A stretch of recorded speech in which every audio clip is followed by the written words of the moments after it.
so something caught my eye this week. Did you see this? It was an official meeting in Europe of the Paris Climate Accord process, which, of course, President Trump pulled America out of. Look what happened when a U.S. representative took the stage to explain our position.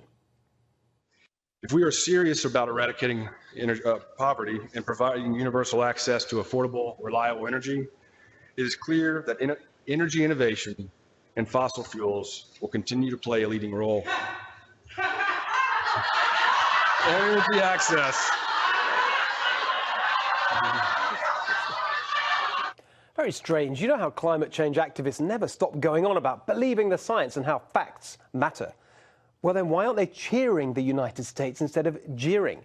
In the evil populist Trump's America, here's what happened to energy-related carbon emissions. In 2017, they fell by 0.5%.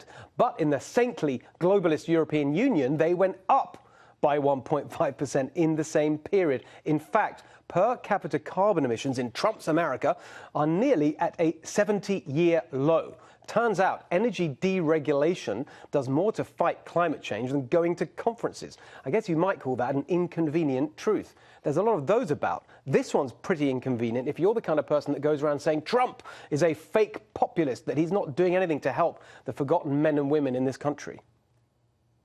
All he had time for was celebrities. And now suddenly he's acting like he's a populist out there. Man, I'm going to fight for working people. Come on, man. He's trying to tell us he cares about the middle class. Give me a break. That's a bunch of malarkey. Malarkey. I want Joe Biden to run just in 2020, just so we hear more of that word. But look, America's poverty rate was lower in Trump's first year than at any point in the Obama administration. Okay, whatever. But of course, the middle class was screwed by the Trump tax cuts that only helped the rich, right? Oh, wait, the Trump tax cuts doubled the standard deduction to $12,000 for individuals and $24,000 for families. That is a huge change that takes millions of Americans out of federal income tax altogether and has effectively increased incomes for middle-class families across the country. What else helps the middle class? Jobs. But of course, that idiot Trump couldn't create them. When somebody says, like the person you just mentioned, who I'm not going to advertise for, that he's going to bring all these jobs back. Well, how exactly are you going to do that? He just says, well, I'm going to negotiate a better deal. Well, how exactly are you going to negotiate that? What magic wand do you have? Yeah, Trump, what magic wand do you have? I don't know, maybe just better economic policy, the kind that results in the lowest unemployment rate since 1969 and the lowest African-American unemployment ever. Also, wasn't Trump going to crash the economy? Economists left, right, and center all agree Donald Trump will drive America back into recession. Left, right, and centre. Inconvenient truth, Hillary. Even the New York Times, I think left, just gave Trump credit for the fact that the U.S. economy is on track for its, quote, best annual performance since 2005. All right, whatever, jobs and growth, but Trump still isn't delivering his promises to working people. I mean, after decades of stagnation, incomes are still flat, aren't they? The thing that we've been looking at for quite a while that doesn't seem to be moving too much is wages. Oh dear, that turns out not to be true anymore. Wages have risen all the way through the last 2 years and were up 3.1% in the last quarter, the highest level in a decade. Fine, but it's all going to be ruined, isn't it, by Trump's crazy trade war with China. In fact, the elitists seem to hate Trump so much they even took China's side. Remember how they thrilled to the brutal autocrat Xi Jinping at Davos last year? They just lapped up his speech on the virtues of globalization. The president of the EU-owned European Investment Bank said, in these times of a lack of leadership, particularly in Europe, it was quite impressive.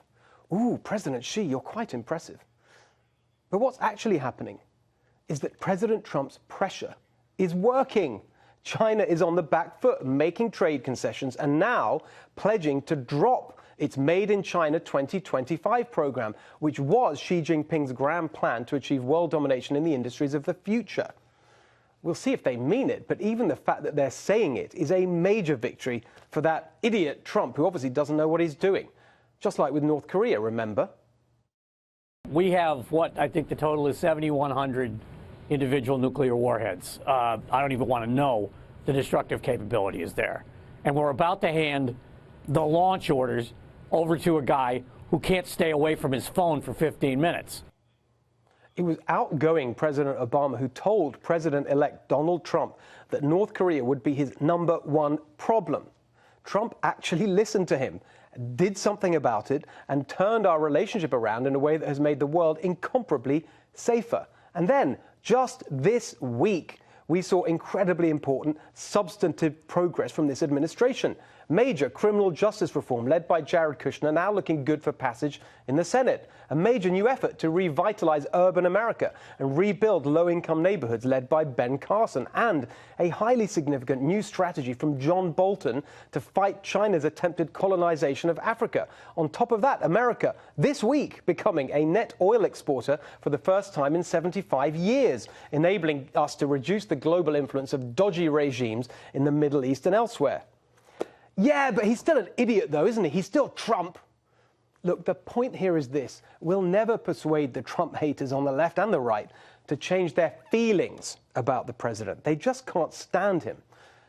But more than anything, it's aesthetic. They find him vulgar. Not to their taste. Fine. But could you just focus on the facts? Could you just acknowledge, even for a day or so over Christmas, that on the facts, on policy, on the substance, this is, so far, a pretty successful presidency. Tell me what you think of that at NextRevFNC and at Steve Hilton X.